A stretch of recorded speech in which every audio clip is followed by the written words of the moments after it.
Action. कुछ लोग कहते हैं कि जिंदगी एक पेंटिंग है। कुछ लोग कहते हैं जिंदगी एक खाली कैनवास है और जिंदगी को जीने वाले उसमें तरह तरह के रंग भरते हैं। मेरे साथ आज मेरे खास मेहमान हैं नरेंद्र पाल सिंह जी, और ये जो पेंटिंग और रंगों की बातें कर रहा हूं वो इसलिए क्योंकि वो पेशे से पेंटर हैं। 4 दशक से भी ज्यादा समय से वो पेंटिंग कर रहे हैं, दुनिया भर में प्रदर्शनी कर चुके हैं। अभी हम लोग थोड़ी देर पहले बात कर रहे थे, प्राग में उनकी पेंटिंग एग्जीबिशन लगी। मेरा फेवरेट शहर है प्राग। बार्सिलोना की बातें हुई, शिकागो की बातें हुई। मेरी दोस्त भी बैठी हैं यहाँ पे, सुजाता, जिनको आप जानते हैं, कई बार मेरे चैनल पर आती रही हैं।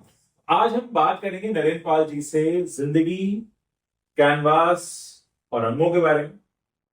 नरेंद्र जी, बहुत बहुत स्वागत है आपका। धन्यवाद। तो आज जो ये बातचीत मैं आपसे कर रहा हूँ, मैं और सुजाता, हम दोनों आपसे बातचीत करेंगे। जब आपसे मैं पहली बार मिला, मैंने आपकी हाल ही में प्रदर्शनी देखी जो आपने अभी साउथ बॉम्बे में लगाई थी, और मैंने देखा कि वहां पे आपने पीले रंग का बड़ा अच्छा इस्तेमाल किया है।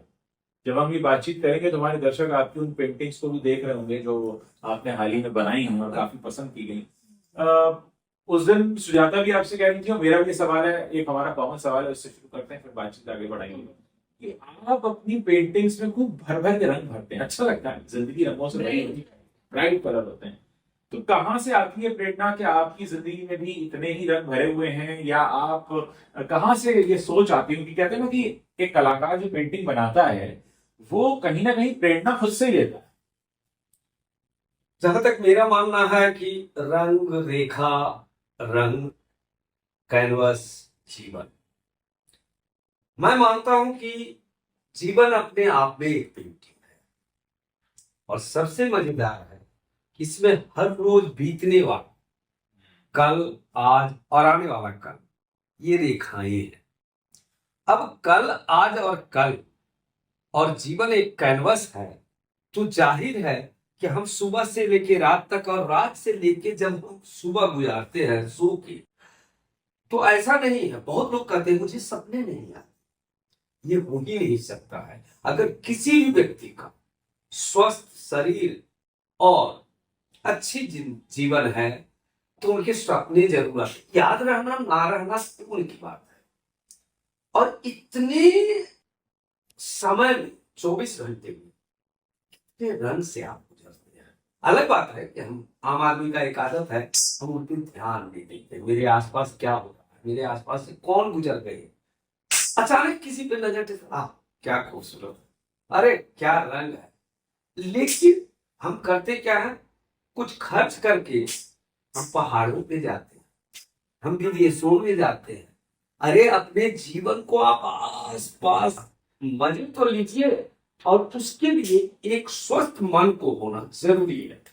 रही बात मेरे जीवन का, तो मैं तो बचपन से ऐसा ही मैंने जैसे आपकी बहुत साल पहले, मुझे याद है 2001 में करीब एक पेंटिंग एग्जीबिशन ये देखी थी जिसको मैंने कवर किया था श्रीधरनी में, तो जोकर सीरीज पर थी, क्लाउन। और उस समय मैंने आपसे एक लंबी बात की थी, उसके बाद से मैं लगातार देखती रही हूँ कि जैसे आपने बहुत सारा रीजनल मतलब फोक जो चीजें रही हैं, जो गांव मतलब प्रदेशों से, गांव से, उसको भी लिया है। और वैसे ही जो हमारे गांव में आर्ट होती है, जिस तरीके के कलर्स ब्राइट हम यूज करते हैं, वो तो आपको, और आपका जो पूरा एक्सपोजर है, जो आपने विदेशों में बहुत पेंटिंग एग्जीबिशंस भी करी हैं साथ में, तो ये जो दोनों तरह का सामंजस्य है कि आप एक तरफ प्राग दिखा रहे हैं और प्राग का, और एक तरफ आप गांव, तो उसको कैसे बिठाते हैं आपके दिमाग में, वो कैसे घूम रहा होता है? नहीं, आपको मैं बता दूं कि नरेंद्र पाल सिंह आर्टिस्ट है और गांव में नरेंद्र पाल सिंह टुनटुन है।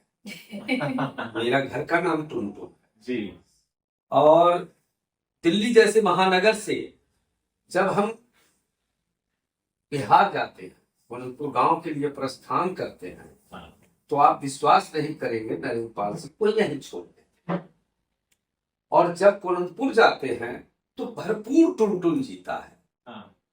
जब वहां से चलते हैं तो पटना में टुनटुन को छोड़ देते हैं, फिर नरेंद्र पाल को लेके दिल्ली आ जाते हैं। अब हुआ ये कि जीवन के जो दो पहलू हैं, दिन रात, सुख दुख, अंधेरा प्रकाश, मेरे जीवन में ये बहुत महत्वपूर्ण है, बहुत ज्यादा ही महत्वपूर्ण है कि मेरे जीवन में चाहे मैं पराग में रहूं, बार्सिलोना रहूं, बर्लिन रहूं, कुआलालंपुर रहूं, दिल्ली रहूं, कोई गांव रहूं, शहर रहूं, किसी व्यक्ति से मिलूं, चाहे वो किसी भी तबके का हो, किसी भी स्त्री पुरुष बच्चे, मुझे सब में वो जोकर जरूर दिखता है। लोग उसे छुपाते हैं।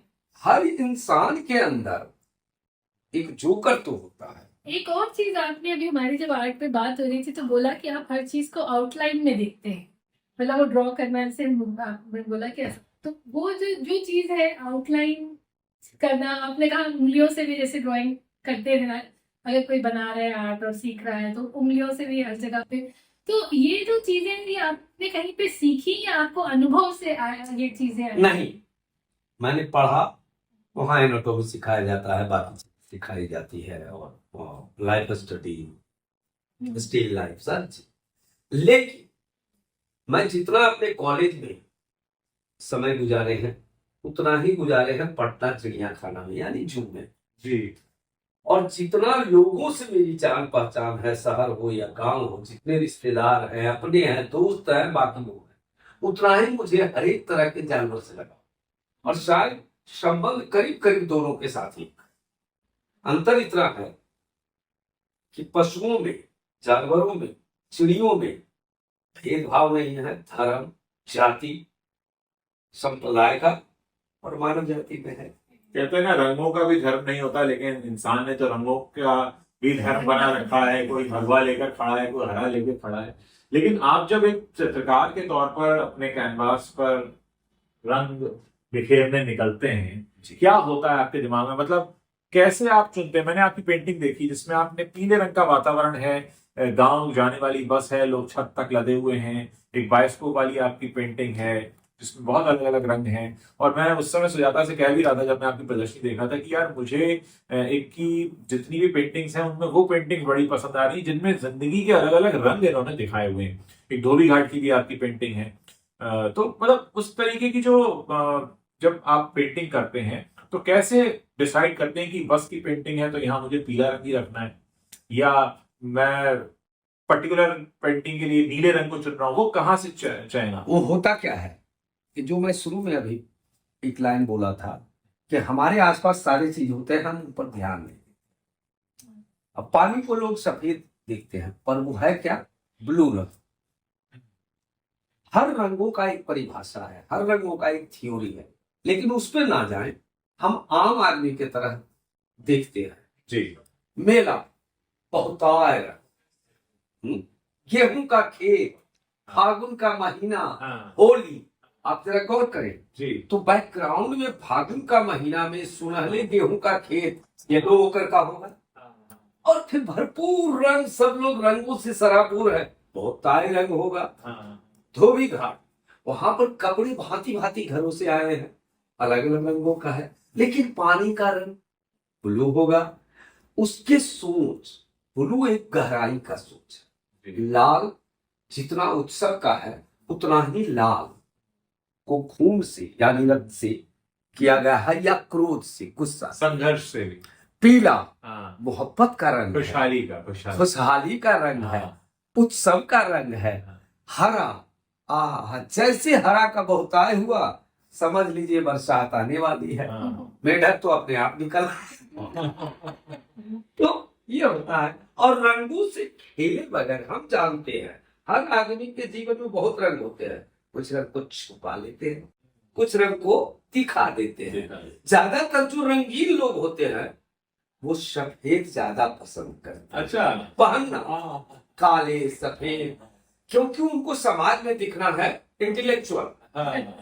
हमारा कहना है जो हम अंदर हैं वही तो बाहर दिखे हैं, और इससे शर्माते हैं लोग।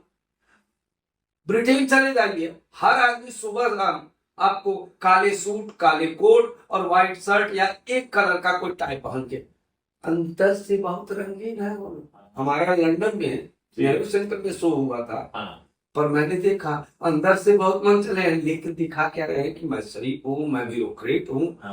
वाह, तो चेहरे नहीं, ये है चक्कर।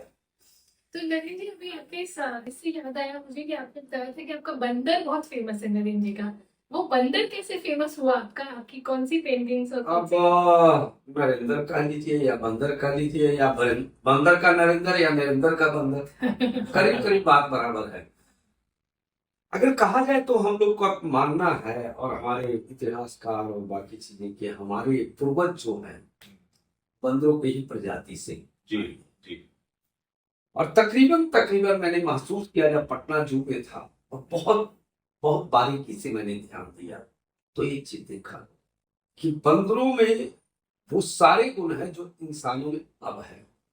तो हमसे पहले उसमें सोच, समझ, नटखटपना, उसकी वाचालता, उसका गुस्सा, उसका प्यार, अरे मत पूछिए। इंसान जो चीज छुपा के चलते हैं बंदर उसको दिखा देते हैं। अब जाहिर है कि खेद नंबर 6 में बंदर था और वहीं पे हमारे एक पुराने जो मित्र थे जो जू में चाय दुकान खोले हुए थे, स्टॉल, उनका स्टॉल था, तो वहां बैठते थे, बंदरों से प्रेम हो गया और बंदर को नरेंद्र पसंद आया, नरेंद्र के बंदर, तो जाहिर कि हुसैन साहब को घोड़ा पसंद आया और नरेंद्र को बंदर। तो अब एक और चीज आपने जैसे बताई कि आपको जू में आपने बहुत से बताया 5 साल ऑलमोस्ट आप रोज जाते थे वहां पे, तो वहां के जानवर आपको पहचानने लग गए थे? एकदम एक चीज मानना पड़ेगा कि जिस तरह से आप कुत्ते घोड़े जो भी घरेलू गाय पहचानती है, वो लोग को आवाज, व्यवहार,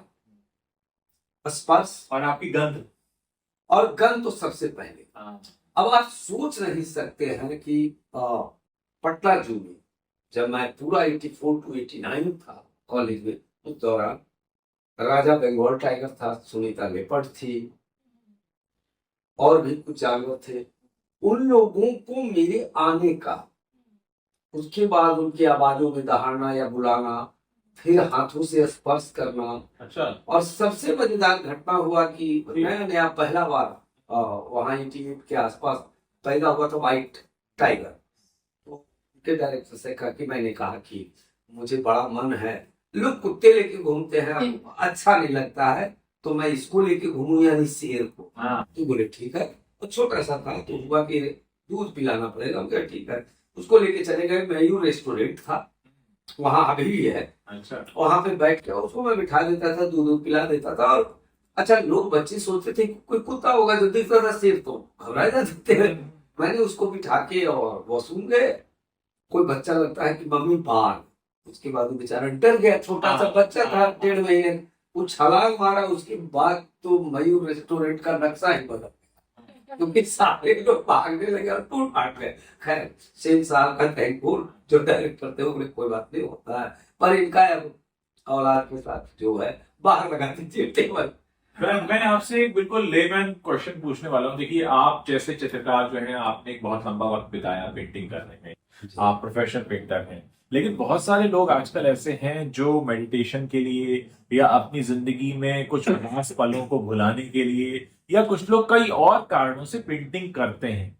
अपनी कई बार होता है कि हम अपनी मोनोटोनस लाइफ में कुछ चेंज लाएं।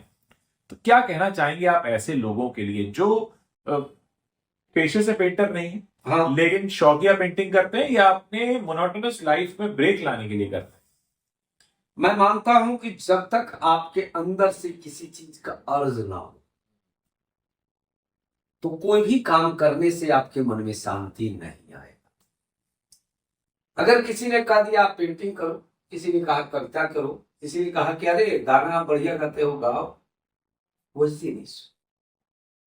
हमारा एक लाइन है कि हर व्यक्ति इतना जिंदगी गुजार रहा है रोजमर्रा, कभी 2, 4, 5 मिनट आ गए अपने लिए तो समय निकाल, एक बार खुद से तो पूछे कि वो क्या चाहता है। अगर उसके मन में है तो पेंटिंग करे, तो फिर वो रंग से पहले स्पर्श का प्रेम ले। पेंटिंग ना करे, पहले रंग से हाथ में लगा के उसको फील करे।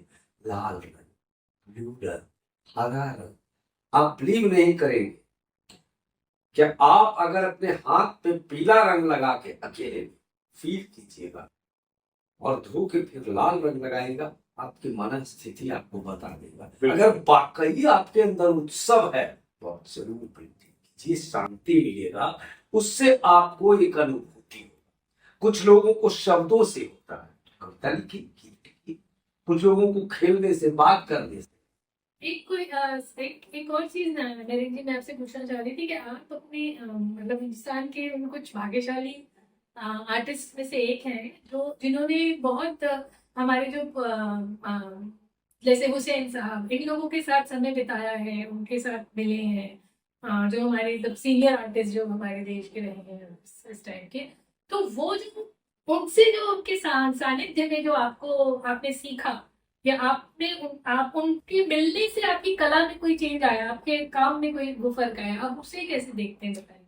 देखिए, मेरे जीवन में बहुत अच्छा, मैं ऊपर वाले का शुक्रगुजार हूँ और अपने आप को इस बात के लिए धन्य मानता हूँ कि मैं जब 89 में दिल्ली आया तो मेरी जान पहचान उन शीर्ष कलाकारों से हुआ जो कुछ अब नहीं रहे, उनके लिए सादर नमन। हुसैन साहब, सुजा, रजा, जी स्वामीनाथन, ए रामचंद्रन, मंजीत बाबा, अमित अम्बालाल, मतलब शायद ही कोई उस पीढ़ी के बचे हैं जिनसे मैं नहीं। और सबसे अच्छी बात हुआ कि मैं साहित्यकारों का, हिंदी साहित्य के दुनिया के सारे शीर्ष के लेखक कवि के साथ मेरी मिलना जुलना रहा। और सबसे अच्छा लगा कि इन दोनों क्षेत्र के जो दिग्गज थे और हैं, उनका मुझे भरपूर प्यार मिला।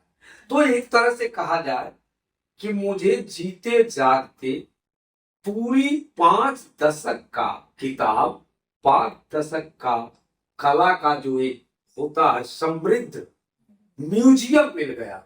हुसैन साहब का कहना ही कुछ नहीं है, जे स्वामीनाथन का कुछ वाक्य, सूजा के कुछ कहे गए वाक्य, केदारनाथ सिंह के कहे गई पंक्तियां और कविताएं, अशोक वाजपेयी के, प्रयाग शुक्ल का, विनोद भारद्वाज का, मंगलेश डबराल का, कुमार नारायण जी। सोचिए, मैं तो अपने जीवन को धन्य मानता हूं, क्योंकि एक जन्म इतने लोगों से कितनों को प्यार मिलता है।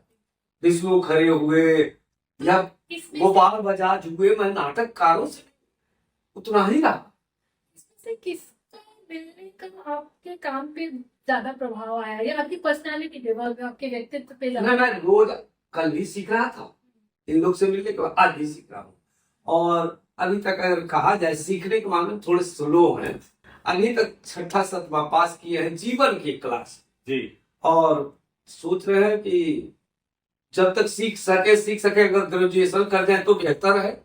लेकिन अब देखते हैं, क्योंकि मैं छोटे हूं या बड़े, बुजुर्ग हूं या युवा या छोटे बच्चे हूं, मैं किसी से सीखता हूं। मुझे लगता है कि मैं पता नहीं आधा अधूरा हूं, तो वो आधा अधूरा को पूरा करने के चक्कर में मैं लगा रहता हूँ दिन रात। और उसी बीच में कुछ लाल पीला हरा कर देता हूँ। मुझसे लोग पूछते करते क्या हो, तो मैं बोलता हूँ कि रंग पोतते। बोले अच्छा रंग पोतते हैं, अच्छा। तो कुछ लोग चुप हो जाते हैं। और सबसे मजा आया कि मैं ट्रेन में या कहीं जाता था इंडिया में, लोग पूछते थे काम क्या करते हैं, जैसे बोली पेंटिंग, नहीं पेंटिंग तो करते हैं, काम क्या करते हैं। तो मैं फंस जाता था। तो फिर मैंने एक बोर्ड देखा हुआ 15 साल पहले, क्योंकि मैं उठ चुका था। मैं बोला मैं रोड ही, अब कैसे बोले कि रोड पे भटक रहे हैं। अब पढ़े लिखे लोग और बाकी लोग भी चुप रहते हैं, उनको लगता है पता नहीं किस डिपार्टमेंट, रोड इंस्पेक्टर है। ऐसा कोई डिपार्टमेंट में कोई जॉब नहीं है। लेकिन मैं ये कहूँ कि रोड नापते हैं अच्छा नहीं लगता है, तो मैंने ये शब्द निकाला है, रोड इंस्पेक्टर। पूछना चाहती हूँ नरेंद्र जी कि आपकी जो अभी एग्जीबिशन हुई है, जो आपकी सनरोजा आर्ट गैलरी में, वो मुंबई में हुई है। पहले आपकी जहांगीर में भी हुई थी, कुछ साल पहले हम आए थे, और दिल्ली में भी हो करी बाकी। तो दिल्ली और मुंबई के उसमें आपको क्या फर्क दिखता है, लगता है कला जगत के मामले में? और देखिए, दिल्ली और मुंबई में प्रदर्शनी करना अच्छी बात है, दोनों महानगर है, वो कैपिटल है और ये कहा जाए बिजनेस का सिटी है जी। लेकिन दिल्ली में लोग पेंटिंग को देखते हैं, हाँ, मुंबई में पेंटिंग को देखते हैं। अच्छा, दिल्ली में लोग अच्छा अच्छा है, मुंबई में बोलते हैं, वो पेंटिंग देखते हैं। दिल्ली में लोग सोचते हैं कि अपने घर में पेंटिंग लगाएं कि ना लगाएं। मुंबई में लोग पेंटिंग को लगाना एक मान सम्मान समझते हैं, एक गर्व महसूस करते हैं। इसलिए नहीं, दोनों जगह पैसा का कोई कमी नहीं है, कला बाजार में पैसे की कमी नहीं है, लेकिन उस पैसे को कला पे इन्वेस्ट किया जाए या गाड़ी बंगला और एक्सेट्रा उस पर किया जाए। मटीरियलिस्टिक चीजों। हाँ, कला देखने के साथ साथ समझने की चीज है, महसूस करने का चीज है। कला धंधा सिर्फ नहीं है, कला जीवन का एक रास्ता दिखाता है। कला सिर्फ दीवार पे लगाने का चीज नहीं। बहुत गहरी बात आपने कही कि जीवन की राह दिखाता है। मैंने भी जब आपकी पेंटिंग प्रदर्शनी देखी तो मैंने कहा बहुत कुछ कहने की कोशिश की है, और मैं आपकी हर पेंटिंग में देख रहा था, एक में रात का अंधेरा कमरा और पंखा ब्लू। चलती, हाँ, दो ब्लू। औरतें, उसमें नीले रंग का इस्तेमाल। मुझे व्यक्तिगत रूप से वो पीला रंग बहुत पसंद आया, क्योंकि आप उसमें खुशहाली दिखा रहे हैं, आप बायोस्कोप दिखा रहे हैं जहाँ पूरा गांव इकट्ठा होकर इतनी सारी फिल्मों के गाने उसमें हमें दिख रहे हैं, इतने सारे चेहरे दिख रहे हैं। तो कहीं ना कहीं वही हमारे रंग, तो आपने सही कहा कि जीवन के रंग हमारे ही अंदर हैं। आपके अंदर ये कला है कि आप उन रंगों को बिखेर देते हैं कैनवास पर, लोगों को सुंदर लगता है, वो दीवार पर टांगते हैं। बहुत सारे लोग उसको देखकर सोचते हैं कि हाँ ये मेरे अंदर तो है, शायद जो मेरे अंदर है वो आपने दीवार पर लगा दिया। मुझे लगता है कि बहुत अलग तरह की ये सेवा है, ये भी एक तरह की सोशल सर्विस है। मैं, मेरा मानना है कि मैं पूरी जो सीरीज कर रहा हूँ उसका सीरीज का नाम पिछले 4-5 साल से सीरीज का पूरे का नाम है, जैसे इस एग्जीबिशन का 2 कलाकारों का था जी। हमारे 2 कलाकार थे हम, एक अमूर्त कला को लेके आई थी नथिंग, और एक मेरी थी। लेकिन मेरा जो सीरीज है वो है भूले बिसरे जीवन को। इसमें मैंने ये लेके चला है कि अब हम विकास की ओर तो जा रहे हैं, अपने आप को विकासशील बनाने और विकसित भारत बनाने के, लेकिन हमारे परंपराएं, हमारी संस्कृति, हमारे जो आसपास की चीजें थे, धरोहर था, वो मिट रहा है, उसको बचाने की कोशिश नहीं हो रहा है, जो दुख है। हमने शो पहले किया था, जो हमने भी इसी पर किया था कि क्या मिस करते हैं, क्या मिस करते हैं। तो ये हम भी यही बात कर रहे थे कि अभी जीवन में कितनी सारी ऐसी चीजें बचपन में या कुछ साल पहले तक किया करते थे, पर मोबाइल और ये जो इंटरनेट, एआई के आने के बाद से चिट्ठियां लिखना बंद हो गया, हमने चिट्ठियां नहीं लिखी मिस करते हैं उन चीजों को। जैसे आपकी एग्जीबिशन में भी हम देख रहे थे धोबी घाट। हाँ, धोबी घाट ऐसा लगा, बायोस्कोप देख के मुझे याद आ गया, हाँ ये भी तो होता था, मेला में देखते, मेले में होता था।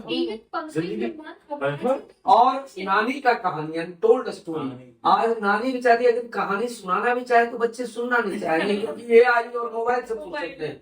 दादी बेचारी अपनी कहानी को अपने ही जी रही है, वो बता नहीं सकती।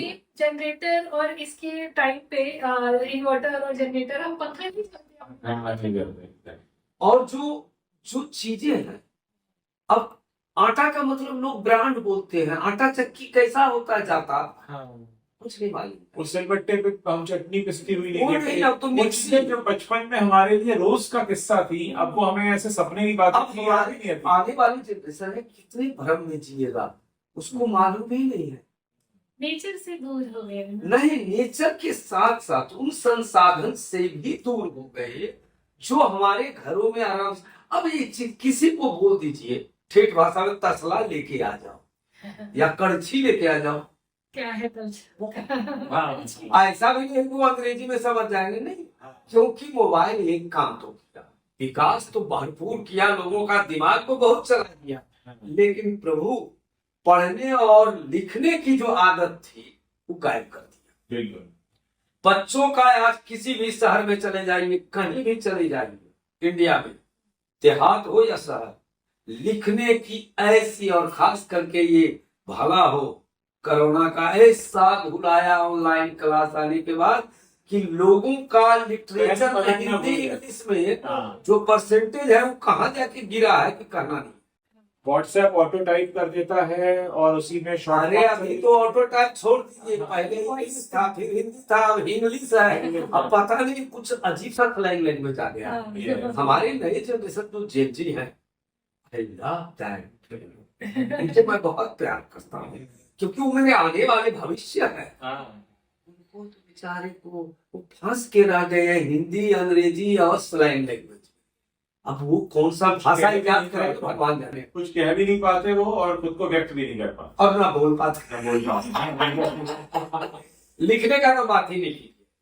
अच्छा, अब मैं एक और चीज जानना चाहती थी देवेंद्र जी। हमने आपके आर्ट के बारे में बात करी, हमने आपका जू में जाना, लेकिन आपका एक और ये है कि आप थिएटर करते हैं गांव में अपने जाकर के, तो वो भी इसके बारे में बताइए कि आप हर साल जाते हैं। अब देखिए हमारे गांव का जो संस्था है करीब करीब 60 साल पुराना है और वहाँ धार्मिक नाटक से लेके सामाजिक नाटक से लेके ऐतिहासिक सब खेले जाते हैं। बिहार में कौन सा गांव है? कोलंदपुर है, नवादा जिला। नवादा जिला। हाँ। और वहां जो दशहरा में होता है वो करीब करीब 50-52 साल से हो रहा है और कंटिन्यू। मेरा शुरू से रुचि रहा, माँ से मैंने गायन सीखा, फोक सॉन्ग। पापा हमारे बहुत अच्छे एग्रीकल्चर ऑफिसर थे, होम्योपैथ डॉक्टर भी थे, लेकिन बिना सीखे हुए करीब करीब सारे इंस्ट्रूमेंट बजाना जानते थे, जो मुझे नहीं आता। अच्छा। मैं सिर्फ टेबल बजा सकता। तो ये सब चीज मिला और माँ बढ़िया ड्राइंग भी करती थी, तो शायद बाय बर्थ मिला मुझे। मेरा मानना है कि नाटक में मैं जब उतरा तो बड़े भैया पहले से नाटक के नेगेटिव रोल में फेमस थे। अच्छा। हाँ जी। और उनके सामने मैं खड़ा नहीं हो पाता था, तो और मेरे से वो 15-20 साल बड़े थे। 15-18 साल। तो बड़ी मुश्किल से मैट्रिकुलेशन के बाद हुआ था कि तुम्हें मिल जाएगा, लेकिन नहीं हुआ। फिर किसी वजह से एंट्री हो गया तो मैं करता रहा। फिर इप्टा के साथ जुड़ के मैंने जंगी राम का हवेली, जनता हवलदार, जनता आती है कुर्सी खाली करो, तो ये मैं बहुत कम उम्र में इमरजेंसी के टाइम में मैं नुक्कड़ नाटक किया जी। फिर हुआ कि अगेंस्ट ऑफ गवर्नमेंट उस वक्त अच्छा। जो गाना था वो सब पर बैठ था, तो मैं कम उम्र का था, तो वो सारे गाने मुझे दिया गया क्योंकि मैं फोक सॉन्ग की वजह से मैं गाता भी। जी। तो अच्छा मजा ये आता है कि हमारे गांव में आज भी लड़कियां नहीं करती हैं लड़की। अच्छा। और ऊपर वाले ने ऐसा बना के भेजा कि ना लंबा हुआ, ना नाटा हुआ, ना छोटा हुआ, ना मोटा हुआ, तो 18 साल में लड़की का रूप निभा। क्या बात। और वो भी बहुत तटस्थ होके बिगड़ी हुई लड़कियों का, बिगड़ी हुई बहू का, मतलब जो होता है नहीं थोड़े उस तरह का। फिर अचानक समय बदला तो मैं कैरेक्टर रोल में आ गया। वैसे मेरे जीवन का सबसे पहला जो रोल था वो सत्य हरिश्चंद्र नाटक में हरिश्चंद्र का पुत्र रोहित का रोल। अच्छा। और तब मेरी उम्र हुआ होगा 7 साल। मतलब से तो आप कहते हैं ना कि कविता भी करते हैं, आप अभिनय भी करते हैं, चित्रकारी भी करते हैं, क्या रह गया बाकी जो आपको लगता है और करना चाहिए? मैं अपने जीवन से संतुष्ट हूँ और अपने देश से संतुष्ट हूँ। अपनी धरती से मुझे बहुत प्यार है। और जब आदमी संतुष्ट रहता है तो लोग बोलता है कि संतुष्ट हो गए मतलब कुछ नहीं। मुझे बहुत कुछ है, गांव से, घर से, शहर से, आपसे, दिल से, सबसे। और वो मुझे चाहिए।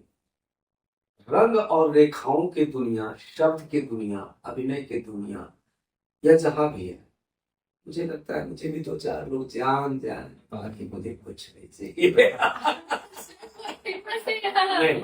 नहीं, मैं कभी नहीं मानता। मैं हर रोज सीख रहा हूँ और हर रोज सीखने की लालसा मुझे आगे बढ़ाती है। इसीलिए मेरे जीवन में इतने रंग हैं।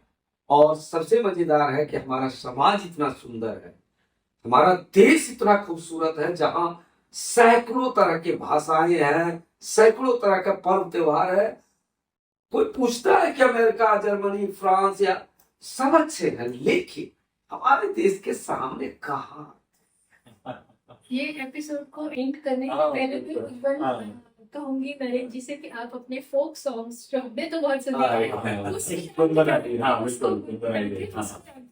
उगले क्षितिज वास्ते भोर के किरनिया रमा, भोर के किरनिया जोर भेलेना, ई धरती के शरीरिया जोर भेलेना, ई धरती के शरीरिया जोर भेलेना, हरियर धरतिया लगो है दुलहनिया, गेहुआ के बलिया कमर के कर धनिया, हथवा में हसिया ले निकलल कमिनिया से निकलल कमिनिया, सबके शरीरिया पर अइले जवनिया जोर भेलेना, ई धरती के शरीरिया जोर भेलेना। वाह,